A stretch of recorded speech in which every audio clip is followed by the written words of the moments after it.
UPMC, and we thought it makes a lot of sense to install electric vehicle charge stations because electric vehicles basically have no emissions, and no emissions contribute to better air quality. Better air quality means better health, okay? That was one of our primary goals.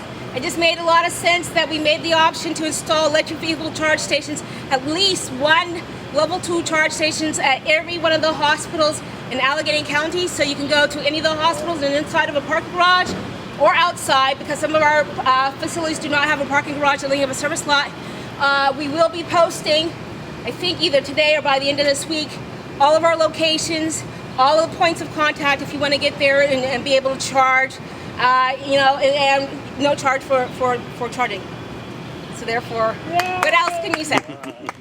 Again, as Allison said, UPMC is the single most a company that association of the most charging stations by one company. That is UPMC. 20. Yeah. And so, again, as I said earlier in the day, we see a lot of opportunities for electric charging, not only for their customers and their employees, but for a lot of their contracted services that they do, like mail and blood samples and different things like that. And not only that, I know that we will be speaking with somebody who is in charge of veteran taxi. Bob DeLucia here? Yes. We'll be meeting for installing 6 more over there on the south side with the Southside Hospital. So right. We have a meeting scheduled later. Yeah, tomorrow. Yeah. Tomorrow with Chuck Cap. And Bob's also installing one at the Westin now. Okay. As part of his thing, and we're working a lot. And Alan Lampkin from Nice. Anthony. Okay. You can tell he's got that Tennessee accent, right? I mean, but any questions of the actual charger is right inside that door over there. Yeah, you see the little pitched roof there? You go in there, there's an office to the right is one of their they have one here. We were hoping to go up into Oakland, but because of congestion and all that, because where they have buku number of charging stations out there. Yeah, but we're averaging 2 per facility up there. Right, and then Shady Side, UPMC, all the way out in Monroeville, they have 2 at their new UPMC out there. And Passivant and St. Margaret's Hospital. St. Margaret Children's. Yes. So, any questions about UPMC? Have you seen much usage of your stations right now? Actually, we're beginning to see an uptick, especially in Oakland. Okay, and the drivers are actually coordinating to make sure they alternate, since one person can't hog it all day. Okay, so I think that's a good thing. Yes. That's a good thing. And I know as part of Oakland's anniversary that they're planning this October, they'll be working with PRCC to try to schedule another alternate vehicle parade coming through as part of their celebration for the community. Right. We're going to try to do a couple things in Oakland this year to promote alternative fuels. One of them is also where the Cathedral Learning in the park there, we're talking and trying to arrange to get that for a day and put all different alternative fuel vehicles there. Anytime we can get in a parade that gets great visibility, I'm sorry there's not more media, but, I think it's their loss. Call Channel 11. They're going to try to get out to work. Okay, great. They're going to get to see all these different vehicles. It's amazing. If anybody from UPMC wants to drive one and go out to have lunch. Release as soon as we can get them the pictures, and they're taking notes as we were all talking. So you have 8 different EV or plug-in EV vehicles here. You basically have the C-Max, Ford C-Max is a plug-in electric vehicle, not this natural gas one that I'm driving. That's the all-electric BMW 3i, is it? i3. Sorry, I keep getting that messed up. You have the Tesla that Star Transportation runs in their vet taxi white glove service. You have the the Chevy Volt. Behind is is that the Fusion on the left-hand side? Energy Fusion plug-in electric vehicle.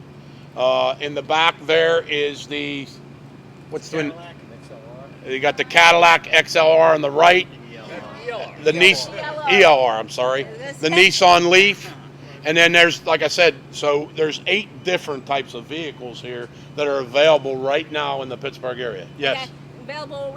Do you have a list of the dealerships that these at the end of the parade? Are you going to post a list of dealerships that are You always give me tasks. I do, because you know what? Yeah, well, now going this media thing, and the people are going to sit there and say, well, how did they get that? But I can't go to a dealer and ask for one. I can speak for Tesla.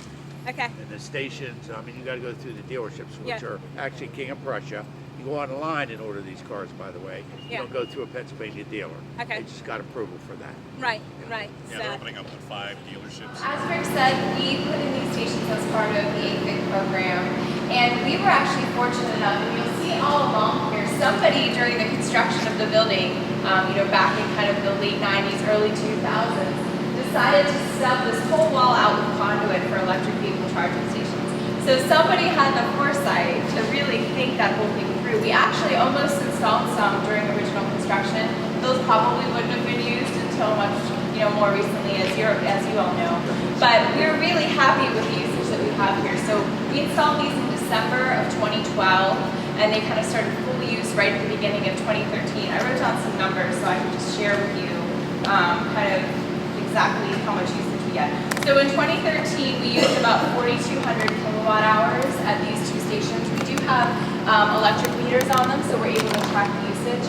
Right now it is free for people to charge. I mean, they have to pay to park, but it's free to charge. So that accounted for about $360 in electrical usage, which when you think about the total convention center, where we're using about $1 million a year in electric usage, it's so small that it actually makes sense for us to kind of eat those costs because we've gotten new leaseholders because of these stations. So word got out pretty quickly about them, and we have cars here. This person's here. These both are here probably every day.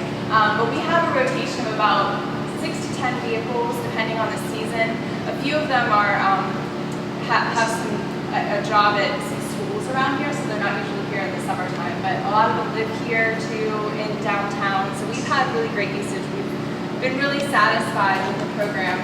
I was joking. I'm the sustainability coordinator for the SCA, and this was really out on a limb for me because I didn't know how much usage they would get. And everybody was joking that I was going to have to pay people to park here, but that certainly hasn't been the case. So we have people here all the time, and it's been a really great experience. We're actually now looking at putting electric charging stations in our other charging. And so that's why, as a core part of our infrastructure strategy, we are heavily funding the deployment of fast charging infrastructure. Not only that, but as we look towards the future, with larger batteries, with longer range, we want to make sure that people can charge their cars quickly, that they have a good driving experience, and they can extend the range of the battery around the metro places where they work. Primarily, we build out the metro areas, again, because this is where people typically use charging infrastructure. With the Leaf, maybe not so much with the Tesla, but with the Leaf and other electric vehicles of that range, people are not typically going on 500-mile road trips. They're going in and around the town and maybe going to destinations one stop away. So as a result, we're focusing on the metro and greater metro areas and the number of primary markets where EV sales are strong. In terms of our community strategy, I work actually on the secondary markets. We have a primary market strategy and a secondary market strategy.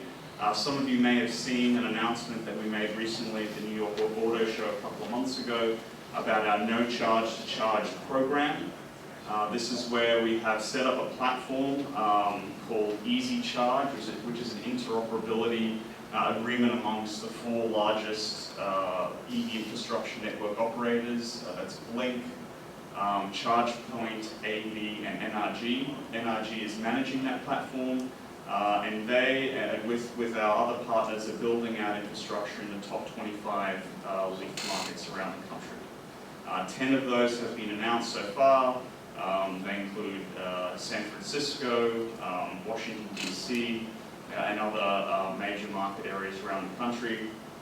So through that partnership with those 4 network operators, we're building out infrastructure in those cities.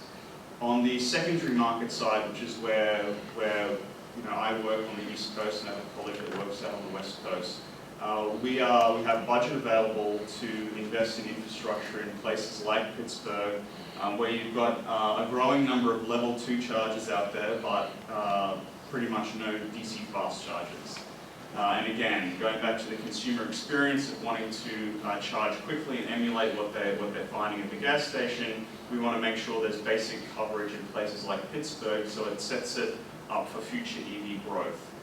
So I'm working in places like Cleveland, Indianapolis, Pittsburgh, Tampa, other secondary markets around the country to make sure that we're setting those cities up for success and future growth of the industry.